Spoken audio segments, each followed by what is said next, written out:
تو ناظرین ہماری پہلی کہانی وہیں سے شروع ہوتی ہے. مسلم ہائی اسکول ملتان اس زمانے میں 60s کی بات کر رہا ہوں.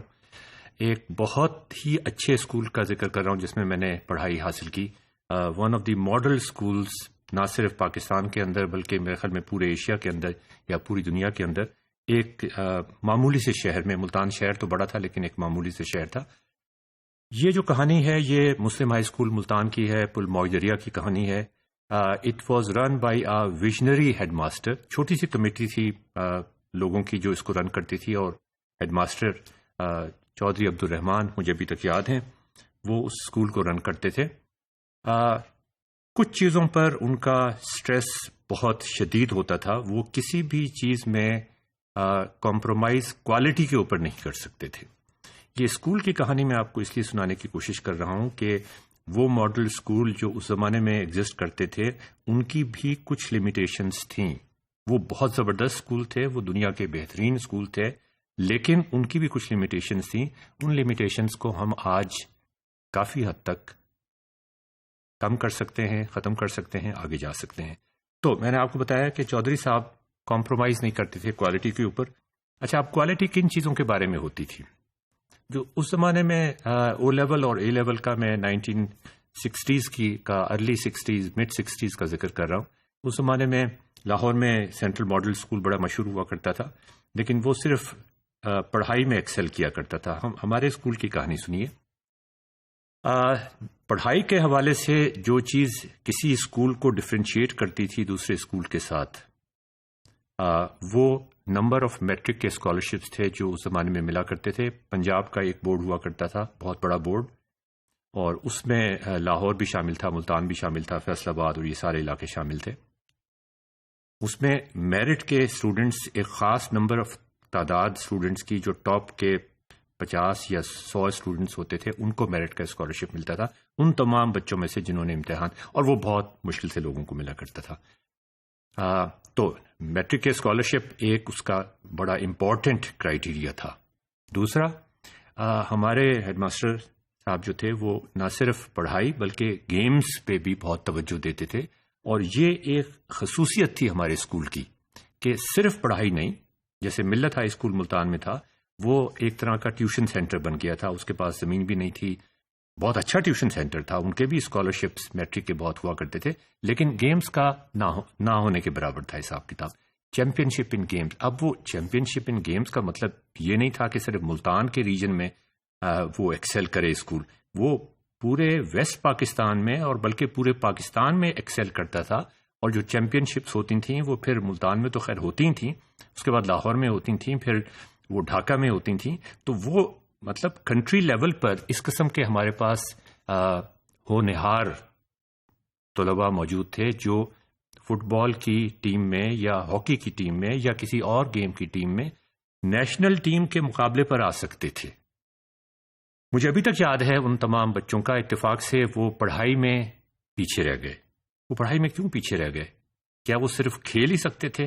یہ ایک اہم سوال ہے، اس کو یاد رکھیے گا. ہم اس سوال کی طرف آئیں گے دوبارہ سے. یہ سوال پوچھا جاتا ہے نہ صرف پاکستان میں اسکولوں میں، کالجز میں، یونیورسٹیز میں، بلکہ باہر کے ملکوں میں بھی. امریکہ کے ان ریاستوں میں بھی جہاں ایجوکیشن بہت زیادہ ہے اور جہاں پہ کھیل کود بھی بہت زیادہ امپورٹنٹ دیا جاتا ہے، اور وہ کس طریقے سے ان کھلاڑیوں کو پڑھنے پر بھی مجبور کرتے ہیں اور چاہتے ہیں کہ وہ صرف 10ویں جماعت تک کھیلتے ہی نہ رہیں بلکہ پڑھائی کرنے کے بعد بھی اپنا کھیل جاری رکھیں اور پڑھائی کرنے کے بعد اپنے کو اس قابل بنائیں کہ وہ ملک کی اور قوم کی خدمت بھی کر سکیں. لٹریری کمپٹیشنز بے تحاشا ہوا کرتے تھے، اور یہ وہ ایکسٹرا کریکولر ایکٹیویٹیز تھیں جو آپ کو آپ کے نصاب سے نکال کے آپ کو زندگی کے مزید قریب لے کے آتی ہیں، آپ کو انسان بنانے کی کوشش کرتی ہیں، آپ کو کانفیڈنس پرووائڈ کرنے کی کوشش کرتی ہیں. اور اس میں بھی میں نے آپ کو جیسا کہ کھیلوں کے بارے میں بتایا، ہمارا اسکول ہر لحاظ سے ایکسل کرتا تھا. ڈبیٹنگ کمپٹیشنز میں ٹاپ 3 پوزیشن میں پورے ویسٹ پاکستان کے اندر اس کی پوزیشن ہوا کرتی تھی. مینٹیننگ اے ڈائری کا میں الگ سے آپ کو ایک کہانی سناؤں گا. وہ بات کی بات ہے، ہر بچے سے کہا جاتا تھا کہ ایک ڈائری مینٹین کرے. ڈراماز بہت اہم رول تھا. اس حد تک کہ مختلف کالجز کے لوگ اور یونیورسٹی کے لوگ بھی آ کے وہ ڈرامے دیکھا کرتے تھے، اور وہ ڈرامے میں ایکٹنگ ہمارے بچے کرتے تھے، ہمارے اسکول کے بچے کرتے تھے، اور ہمارے ٹیچر ہی ان ڈراموں کو ڈائریکٹ کرنے کی کوشش کرتے تھے. تو اب آپ دیکھیں وہ کیسا ایکو کلچر ہوگا اس اسکول کا، جہاں ڈرامے ہیں، جہاں پہ میوزک ہے، جہاں پہ پینٹنگز کا بڑا انکریج کیا جاتا تھا. اسکول کا بینڈ اس وقت آرمی کے بینڈ کے بعد، پاکستان آرمی کے بینڈ کے بعد، اسکول کا بینڈ اس وقت پاکستان کا سب سے بہترین بینڈ تھا. اس کی یونیفارم آپ دیکھیں، مجھے اب افسوس ہوتا ہے میں نے تصویریں نہیں کھینچ کے رکھی، اس کا میوزک آپ دیکھیں، اس کے ڈرمرز آپ دیکھیں.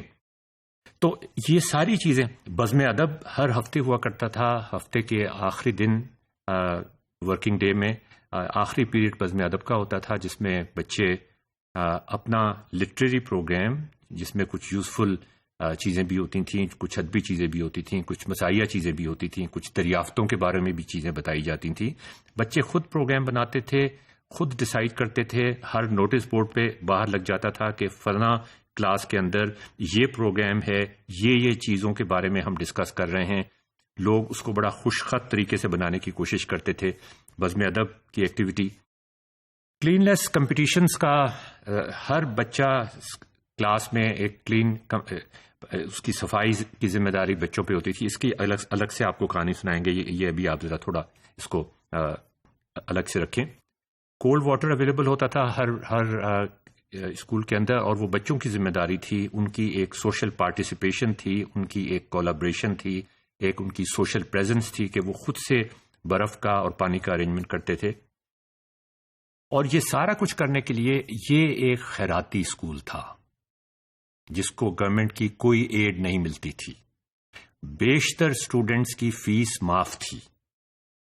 یہ اسکول چلتا کیسے تھا، اس کے لیے فنڈ ریزنگ کرنی پڑتی تھی. اس کے لیے اسی طرح کی فنڈ ریزنگ کرنی پڑتی تھی جیسی کہ لمس کے فنڈ ریزنگ ڈپارٹمنٹ والے کرتے ہیں، یا عمران خان اپنی نمل یونیورسٹی کے لیے یا شوکت خانم کے لیے کرتا ہے. اس زمانے میں لوگ اس قسم کی انٹرپرینیئرشپ کیا کرتے تھے اور فنڈ ریزنگ کیا کرتے تھے، اور انہوں نے یہ ثابت کر کے دکھایا تھا کہ بغیر کسی گورنمنٹ کی امداد کے وہ ایک ایسا اسکول بنا سکتے ہیں جو پاکستان میں ہی مشہور نہ ہو، ساری دنیا میں مشہور ہو. اب ہماری دوسری کہانیاں شروع ہوں گی اس کے بعد.